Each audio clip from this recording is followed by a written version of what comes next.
চলতি আইপিএলে প্রথম জয় হার্দিকের মুম্বাইয়ের। পরপর দু ম্যাচে হেরে চাপে সৌরভের দিল্লি। অবশেষে জিতল মুম্বাই ইন্ডিয়ান্স। আইপিএলে প্রথম জয় পেলেন হার্দিক পান্ডিয়ারা। ঘরের মাঠে দিল্লি ক্যাপিটালসকে হারালেন তারা। প্রথমে ব্যাট করে ব্যাটারদের দাপটে 234 রান করেন মুম্বাই। সেই রান তাড়া করতে পারেননি ঋষভ পান্থেরা। কলকাতার পরে এবার মুম্বাইয়ের কাছেও হেরে চাপে সৌরভ গঙ্গোপাধ্যায়ের দিল্লি।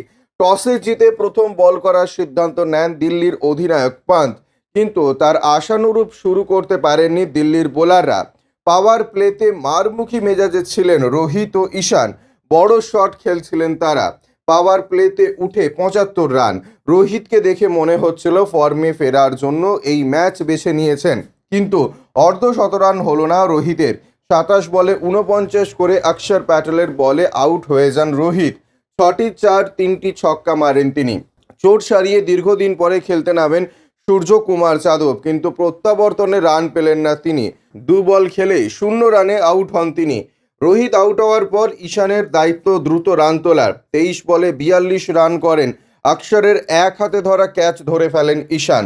হার্দিক ভালো শুরু করলেও মাঝের ওভারে দ্রুত রান করতে পারছিলেন না তিনি।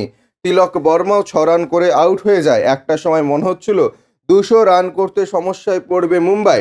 হার্দিক 33 বলে 39 রান করে আউট হয়ে যান।